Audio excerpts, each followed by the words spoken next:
سینوها شلمه برخه په هاتي هیواد کې پیل.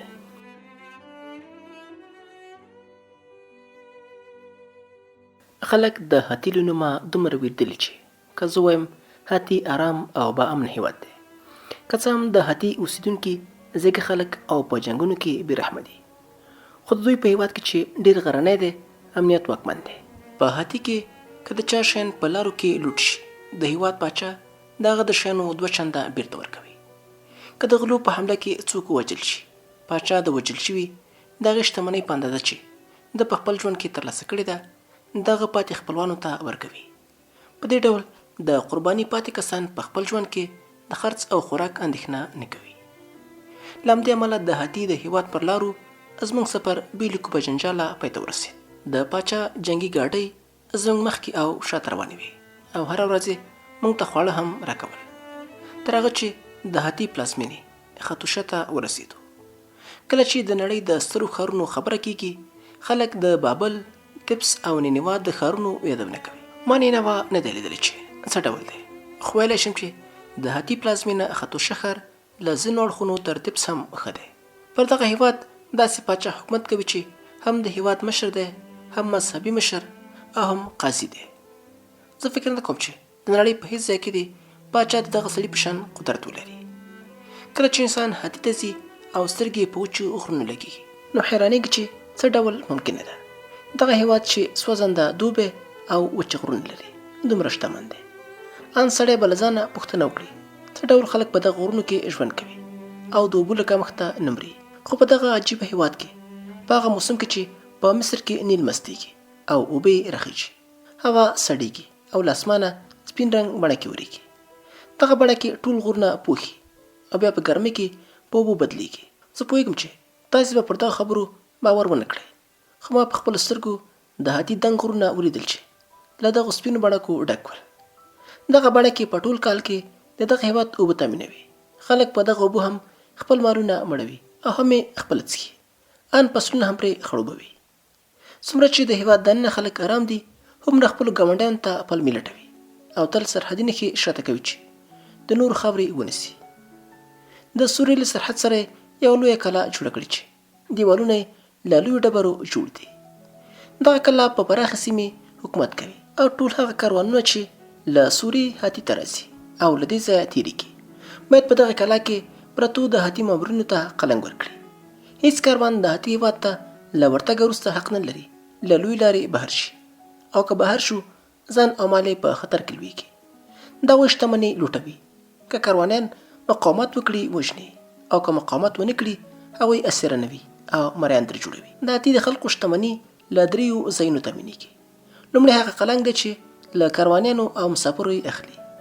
دویم پر ګاونډیو هیوادونو د حملې له لارې او د شتمنۍ دریمه سرچینه د سرو زرو او مسو او د یو ایرن رنګ شین پلس استخراج دی چې اوسپنه بلل کېږي. زه نه پوهېږم چې د هاتي اوسیدونکي څه ډول دغه اوسپنه راباسي او وسله ترې جوړوي، ځکه چې اوسپنه د مسو په شان نه ویلې کېږي. ما د دوی د اوسپنې یو کان ولید، خو پوه نه شوم چې څنګه له کاني ډبرو څخه اوسپنه ترلاسه کوي. د خطوشه ښار د یوې غرنۍ سیمې په منځ کې جوړ شوی. د غرونو لمنې په میوه لرونکو ونو پوښل شوي او د غرونو په ښکتنۍ برخه کې د اوبو ویالې او لښتې بهیږي.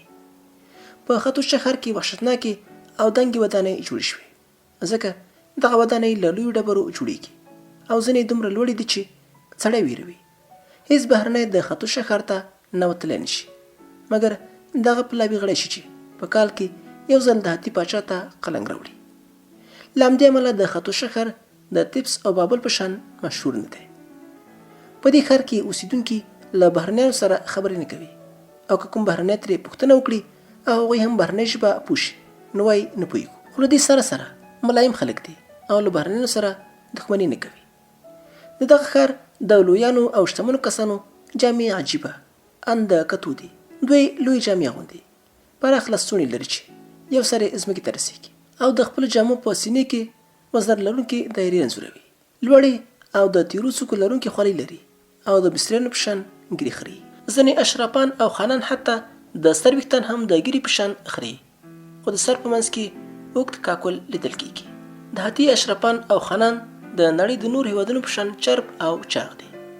مخونه یې روښانه دي او معلومیږي چې ډیر خواړه خوري.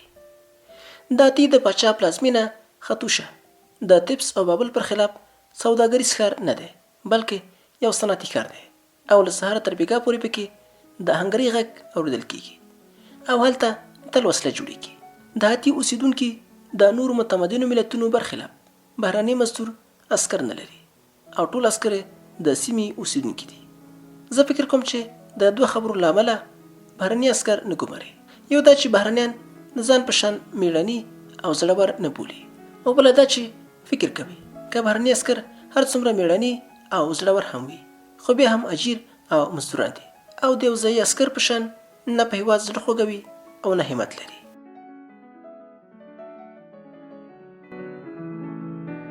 هاتي ځایي مشران لري او هر مشر په خپل ولایت کې کورواکي لري، خو د هاتي د پاچا اطاعت کوي. په هاتي کې د عدالت اجرا کول عجیبه دي چې متمدن ملتونه پرې باور هم نشي کولی. په دې هېواد کې که یو ځایي پاچا د هاتي د پاچا په خلاف بلوا وکړي او لټه وکړي چې پاچا وپرځوي، نو هغه بلواګر ځایي مشر نه وژني، بلکې هغه یو سرحد تاسوي چې له نورو ملتونو سره په جنگ کې تجربه پیدا کړي او جنگي شخصیت خپل کړي. په هاتي کې که څوک کوم کس وژني هغه نه په در کوي، بلکې قاتل دنده لري چې د مقتول د وینې بیه دغه پاتې کسانو ته ورکړي. په دغه هېواد کې که میړوښه ښځه یو بل نارینه ته لیواله شي، نو نه ښځه محکومه وي او نه یې ماین ته سزا ورکوي، بلکې ښځه حق لري چې د میړه له کوره ولاړه شي او د خپل ماین په کور کې پاتې شي، خو ماین باید د میړه تاوان په سرو زرو یا مالونو ورکړي. که یو ښځه یا سړی له واده وروسته بچیان رانوړي، دغه ګډ ژوند باطلېږي. ښځه یا میړه مجبوره کېږي چې د بچي د راوړلو لپاره بل خاوند یا ښځه انتخاب کړي، ځکه د هاتي پاچا له خپل رعیته غواړي چې ډېر بچیان وزېږوي. د دغه ملت یو حیرانونکی دود دا دی چې که څوک یو بل کس په یو لرې پرتې سیمې یا واټ کې وژني چې هلته څوک ژوند نه کوي، نو د هغه د قتل بیه په ګڼ مېشته سیمه کې د قتل تر بیې کمه وي، ځکه دوی باوري دي هغه کس چې لرې پرتو او کومه نفوسه سیمو ته ځي په قصدي توګه نور پاروي چې ویې وژني. په داسې حال کې چې په کلیو او ښارونو کې په اسانه څوک د بل سړي وژلو ته نه تحریک کېږي. د دغه هېواد یو شرموونکی قانون دا ده چې خور او ورور له بل سره واده نشي کولی او د خور او ورور واده لویه ګناه ده. په هغو دریو خبرو کې چې اعدام پکې جواز لري، یو د خور او ورور واده دی. کله چې زه هاتي هېواد ته ننوتم، له ځان سره مې وویل د دې کبله چې د دغه هېواد خلک زیار کاږي او په سړه هوا کې ژوند سره عادت شوي دي، خو دوی معیوب او کمزوري ماشومان تر زیږېدو وروسته وژني چې په راتلونکي کې کمزوري کسان ترې جوړ نه شي. دا خلک ډاکټر ته اړتیا نه لري او ما اورېدلي چې کله که په دغه هېواد کې څوک ناروغ شي نو تر درملنې مرګ غوره بولي، ځکه چې په خپل ناروغۍ اعتراف کولی نه شي. زه پوهېدم چې د هاتي اوسېدونکي له مرګه نه ویرېږي، خو له کمزورۍ ویره لري. زه متوجه نوم چې په دغه هېواد کې هم یو شمېر اشراف شته او اشرفان او خانان په ټولې نړۍ کې ټنبل او لټان دي، له مرګه ویرېږي او د ځان درملنه کوي چې مړه نه شي. له همدې امله ځینې خانان په بدلو جامو کې د شپې مهال زما کور ته راغلل او ما به یې علاج کوه. زیاتره پکې په شرابو د ډېر افراط له امله کړېدل. د خطوشه خارانو به ډېر شراب څښل او لاسونه به یې د ډېرو شرابو له امله رېږدېدل. ناروغانو به غوښتل چې د هغوی لاسونه د رېږدېدا علاج وکړم او ما به د حمام کولو او مسکنو درملو په وسیله هغوی علاج کوه. له ما سره د ښار د خانانو د ملګرتیا یو لامل دا و چې مینا به د هغوی په مخ کې نڅېدله او کله چې به هغوی زما کور ته راغلل، مینا ته به مې ویل چې د هغوی په مخ کې ونڅېږي. هغوی به ګران بیه ډالۍ ورکولې او ما پخپله هم له ناروغانو سره او سپین اخیستل او په لنډه موده کې شتمن شو. په داسې حال کې چې هاتي د ننوتو پر وخت مې فکر کوه چې له هاتي د ستنېدا پر وخت به تشې همیانۍ له ځان سره وړم. یو کس چې له ما سره ملګری شو د هاتي د پاچا کاتب و چې په څو ژبو پوهېده او د بهرنیو پاچاهانو لیکونه به یې ورته لوستل او ځواب به یې ورکاوه. یو ورځ چې هغه زموږ په کور کې شراب څښل، د مینا نڅا یې ولیده او خوند یې ترې واخیسته. له هغه مې پوښتنه وکړه ولې ستاسې پاچا د خطوشه ښار د بهرنیانو لپاره تړلی دی او نه پرېږدي چې څوک دغه ښار ته راشي او ولې په دغه ښار کې کاروانیان د حق نه لري چې له لویو لارو بهر شي؟ آیا غوره نه ده چې نور ملتونه هم دغه ښار ته راشي؟ آیا غوره نه ده چې نور ملتونه هم دغه ښار ته راشي او د هاتي د پاچا قدرت او لوړاوی وګوري، بیا ولاړ شي او نورو ته کیسې وکړي؟ کاتب وویل پر هغه ورځ چې زموږ پاچا شوبیلو لیوما پاچا شو، ویل 30 کاله ماته وخت راکړئ او زه به هاتي د نړۍ په کلک او قوي هیواد بدل کړم. اوس چې دغه وخت مخ په خلاصېدو دی او فکر کوم چې ډېر ژر به نور ملتونه زموږ نوم واوري. ومې ویل کله چې زه په بابل کې وم شپېته ځله مې شپېته عسکر وشمېرل چې د بابل د پاچا له مخې تېرېږي، او کله چې به یې ګام پورته کوو داسې فکر به مې کوو چې ګنې د سمندر د څپو غږ اورېدل کېږي. خو دلته مې 10 عسکر هم یو څه ونه لیدل چې روان دي وي. د دې څه لپاره دومره جنګي ګاډۍ او نور وسلې جوړوي چې له دغه وسلو استفاده نشي کولی؟ کاتب وخندل او ویل موږ د دې لپاره وسلې جوړو چې پر نورو یې خرڅ کړو او ډوډۍ پرې واخلو. ومې خندل. ځواب مې ورکړه یو لیوه هیڅکله خپل غاښونه او پنجې پر یوه سوی نه خرڅوي. د پاچا کاتب دې خبرې ته ډېر وخندل او ویل زه به دا خبره پاچا ته وکړم او باور یم چې هغه به ترې خوند واخلي. بله دا چې زموږ په هیواد کې د نور هیوادونو پر خلاف شتمن پر بېوزلو حکومت نشي کولی، بلکې غښتلی پر کمزورو حکومت کوي. زه یقین لرم تر دې مخکې چې ستا ویښتان سپین شي په دې به پوه شي چې څه ډول یو غښتلی حکومت چې د مشرتابه او قومندانۍ لپاره راغلی دی څنګه پر کمزورو ملتونو حکومت کوي. ما ځان ورته ساده او کمعقل وښوده او مې ویل هماغه ډول چې تاسې خدای لرئ چې پر کمزور ملتونو د حکومت د کولو غوښتونکی دی. په مصر کې هم فرعون نوی خدای پیدا کړی دی. کاتب وویل زه د بهرنیو پاچاهانو لیکونه لولم او د مصر د پاچا لیک مې هم لوستلی دی. پوهېږم چې دغه نوی خدای ډېر سوله غوښتونکی دی او وایي د ملتونو ترمنځ داسې اختلاف نشته چې په خبرو او سولې دې حل نشي. ان ستاسې فرعون زموږ لپاره د سرو زرو یو څانګه رالیږلې چې د بازافه یعنې صلیب په بڼه ده او وایي چې دا د ژوند او سولې بڼه او څیره ده. کله چې کاتب دا خبرې کولې خپلې ګوتې سره متقاطع کړې چې ما پوه کړي دغه څانګه څه ډول ده او کومه بڼه لري. بیا یې داسې وویل که ستاسې فرعون زموږ لپاره سره زر راوستوي چې موږ دغه رالیږلې طلا خپلو صنعتګرو ته چې وسلې جوړوي په مزد او اجره کې ورکړو، نو تر څو کلونو پورې کولی شي له سولې برخمن شي. خو د هغه د سولې دوره به ډېره لنډه وي، ځکه کله چې زموږ پاچا پوه شو چې په کافي اندازه وسله او خواړه برابر کړي، نو پر دغه ورځ به د مصر فرعون هم د نور پاچاهانو په شان زموږ د پاچا تر امر لاندې وي. ګنې هغه او ټول رعیت به یې قتل عام شي. خو دا هغه مسلې دي چې یو ډاکټر سر پرې نه خلاصېږي، ځکه چې ډاکټر د پیښو د درک کولو وس نه لري. ما وویل د دې کبله چې ډاکټر هم د نور په شان عقل لري او که په ټولو راتلونکو پیښو پوه نشي حتما یې په ځینو سر خلاصېږي. زه اټکل کوم چې په راتلونکو وختونو کې به د مرغانو، ټپوسانو او شغالانو د خېټې د مړېدا وخت وي، ځکه چې ډېر کسان به ووژل شي. څوک به ونشي کولی چې مړي د مومیایي کولو یا په چاټیو کې د ایښودلو او یا په ځمکه کې د ښخولو لپاره راټول کړي. کاتب وخندل او ما وویل تر دې مخکې چې د هاتي هېواد ته راشم اورېدلي مې وو چې تاسې هغه اسیران چې په جنګونو کې ونیسئ، ړندوئ او هغه په خپلو ژرندو کې تړئ چې د ژرندو ډبرې وګرځوي. ما پر دغه خبرې باور نه کوه، خو په دغه هېواد کې مې هغوی په خپلو سترګو ولیدل او دغه چاره له متمدن ملت سره نه ښیي. دغه راز ما اورېدلي چې تاسې په خپلو سرحدونو کې د نورو ملتونو په خاورې د تیري په وخت زړه بوږنوونکې بېرحمي کوئ، د خلکو لاسونه پرې کوئ، د سر پوستکی پر مخونو اړوئ او ځینې کسان په سیخونو پورې نښلوئ.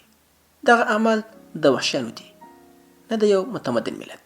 کاتب وویل موږ له دې امله د اسیرانو سترګې باسو او بیا هغوی په ژرندو کې تړو چې یو متمدن ملت یو، ځکه که د دوی سترګې ړندې نه وي ځمکه، اسمان او مرغان به وګوري او له دې کبله چې آزاد نه دي نو خواشیني به شي، د تېښتې لټه به وکړي. موږ لپاره به تل ستونزې پېښوي، خو اوس چې ړانده دي د تېښتې فکر نه کوي او موږ مجبور نه یو چې تل یو شمېر عسکر خو د نورو هیوادونو په سرحدونو کې د پولې د اوسیدونکو د لاسونو د پرې کولو او د سرونو د پوستکو د جلا کولو او د هغوی پر مخ د هماغه پوستکي د راکاږلو او یا په سیخونو کې د هغوی د ځوړندولو کار هم یو ښېګڼه لري. د دې کار لامل هم زموږ تمدن دی، ځکه چې موږ نه غواړو په نورو هغو هیوادونو کې وژنه وکړو چې اوسیدونکي موږ ته کار کوي او قلنګ ورکوي. دغه راز نه غواړو چې د جنګونو له امله د هغوی ښارونه او یا پټي او باغونه وران شي، ځکه که دغه ښارونه موږ ونیسو زموږ په برخه به هیڅ هم نه وي. موږ پوه شوي یو چې د ګاونډي هیوادونو د کنټرولولو او تر سلطې لاندې د راوستلو لپاره تر ټولو غوره وسیله د رعب او ویرې رامنځته کول دي، ځکه هغه ملت چې له ویرې او رعب سره مخامخ شي هغه پوځ ته ورته وي چې له جنګه وړاندې ماتې خوړلې وي. دغسې ملت نور د پردیو لاس نشي لنډولی او د هغه له قدرته نشي ژغورل کېدلی. له همدې امله موږ په خپلو سرحدونو کې د نور هیوادونو په خاوره کې دغه ډول اعمال ترسره کوو چې خلک وویرو او مخکې له مخکې خپل دښمنان ناکام کړو. ما ورته وویل آیا د نړۍ ټول ملتونه ستاسې دښمنان دي او په نورو ملتونو کې دوستان نه لرئ؟ د هاتي د پاچا کاتب وویل زموږ دوستان هغه ملتونه دي چې زموږ تر سلطې لاندې وي او موږ ته قلنګ راکړي.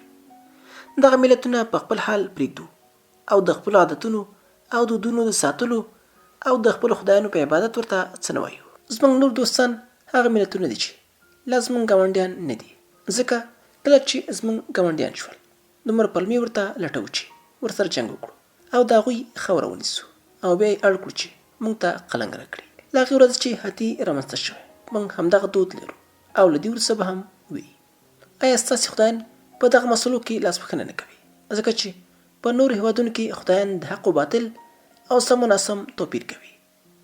کاتب وویل موږ د سم او ناسم د حق او باطل په هکله ساده کړنه او عقیده لرو. سم او حق هغه شی دی چې زموږ له خوښې سره سم وي او ناسم او باطل هغه شی دی چې زموږ له خوښې سره سم نه وي. سینوها دا خبره ومنه چې زموږ ستاسې او نورو ملتونو په دین کې کوم توپیر نشته، ځکه چې ستاسې او نورو ملتونو له نظره هم سم او حق هغه دی چې شتمني غواړي او ناسم او باطل هغه شی دی چې بېوزلي ورته ګروهمن وي. سینوها ته یو ډاکټر یې او عقل دې تر دې ډېر کم دی چې په دې موضوع دې سر خلاص شي او پوه شي چې د دنیا له پیله تر ننه پورې هر څه چې شتمنو ویلي هغه حق او سمه خبره ده او هر څه چې بېوزلي وایي ناحقه خبره ګڼل کېږي. د دنیا تر پایه پورې به همداسې وي او یوازې د شتمنو ظاهري بڼه بدلیږي او په هر پړاو کې یو شی د بډایتوب نښه ده. کله پسه او غواګانې د شتمنۍ نښې وي او کله هم سره او سپین. ځینې وخت یو مقام او څوکۍ لرل او کله یو کسب لکه ډاکټري، ګوډګري او د پاچا کاتب د شتمنۍ نښه وي او د پاچا کتابت د شتمنۍ نښه وي، تر هغه چې دغه نړۍ وي د بېوزلو خبره به اهمیت نه لري او هر څه چې وایي باطل به وي. که شتمن د هغوی سترګې ړندې نه کړي او په ژرندو پورې ونه تړي نو په بله لاره به یې کار ته مجبور کړي، ځکه چې دنیا همداسې رامنځته شوې ده او باید همداسې وي. بېوزلي ځکه رامنځته شوې چې بېوزله د شتمن د اسودګي وسیلې برابرې کړي او پخپله تل په بېوزلۍ او لوږه کې ژوند وکړي. د نورو پر تمدن زموږ د تمدن ګټه په دې کې ده چې موږ او نور ملتونه د ځان تابع او بېوزله کوو چې تل زموږ لپاره زیار وګالي او خپله ګټه تل د قلنګ په توګه موږ ته راکړي چې موږ په سوکالۍ کې ژوند وکړو. خو زموږ د خاصې پرګنې خدایان دوه دي، یو اسمان او بل ځمکه. هر کال په پسرلي کې د دغو دوو خدایانو په ویاړ جشن جوړو او د ملت لاره خلاصوو چې خلک هم جشن جوړ کړي، ځکه په کال کې باید یو ځل د ملت مخه خلاصه شي چې جشن جوړ کړي او یوه ورځ په خوشحالۍ تېره کړي. د خلکو د ازادۍ لپاره تر ټولو ښه فصل پسرلی دی، ځکه چې په دغه موسم کې ځمکه له اسمانه بلاربېږي، ژوند بیا پیلېږي. موږ د ښځو د بلاربېدا لپاره ډېر خوشحالېږو او اهمیت ورکوو، ځکه هغه ملت چې پر ټولې نړۍ حکومت کول غواړي باید ډېر ماشومان وزېږوي چې قدرت یې په ځمکه کې پراخ شي. موږ عام خلک بیا د نور هېوادونو د عامو پرګنو په شان ډېر خدایان لري، خو موږ د هغوی عقیدو ته اهمیت نه ورکوو، نه یې د عقیدو مخه نیسو او نه یې هڅوو، ځکه چې د هغوی عقیدې له سیاسي پلوه موږ ته ګټه او تاوان نه لري. موږ د هغو خدایانو پلویان یو او خلک یې عبادت ته هڅوو چې د زور او وحشت پلویان وي، ځکه چې په زور باید پر نورو حکومت وکړو او د وحشت او طرحې په مرسته باید نور ملتونه وویرو چې تابع شي. که یوه ورځ موږ د زور او وحشت د خدایانو لپاره معبدونه جوړ کړو، نو دغه معبدونه به د انسانانو د کوپړیو په هډوکو ودان کړو. که ته دغه خبره له دغه هېواده بهر نورو ته وکړې، هېڅوک به یې ونه مني. ټول لرې پراته ملتونه فکر کوي چې موږ شپانه او پادبانان یو چې تل په غرونو کې په بېوزلۍ کې ژوند کوو، نه د بادارۍ او نه د حکومتولۍ وړتیا لرو. د پاچا کاتب له دغه خبرو وروسته زما له کوره ووت او د هغه له تللو وروسته مې مینا ته وویل په دغه هېواد کې له پاتې کېدا موړ شو، ځکه په هغو شیانو چې باید پوهېدلی وی پوه شو. کله دې وروسته په دغه ښار او دا هېواد کې پاتې شم، ښایي مړ شم، او که یې زه په عادي ډول وژلی دومره نه وېرېدم. خو په دغه هېواد کې چې کله بهرنیان وژني، پوستکی باسي او یا هغوی په سیخونو کې ورکوي، نو غوره ده چې ډېر ژر له دې ښاره وتښتو او ځان وژغورو. پر بله ورځ ما له خپلو ناروغانو څخه بل څه واورېدل او هغوی ویل که څوک په دې هېواد کې د حکومت له رسمي عقیدې پرته بله عقیده خپره کړي، هغه د کوډګر په نوم نیسي او په سیخانو کې ورکوي. له بده مرغه ما څو ځله داسې خبرې کړې وې چې د هادي د حکومت له رسمي عقیدو سره یې اړخ نه لګاو، نو هره شي به د دې امکان و چې ما ونیسي او په سیخانو کې مې ورکړي. نو خپلو ناروغانو ته مې وویل چې د ستنېدا نیت لرم او له دې کبله چې هغوی د حکومت په اداره کې نفوذ درلود، ما ته یې د وتلو اجازه واخیسته او وټاکل شو چې له ځانګړې لارې تېر شم او ځان ساحل ته ورسوم.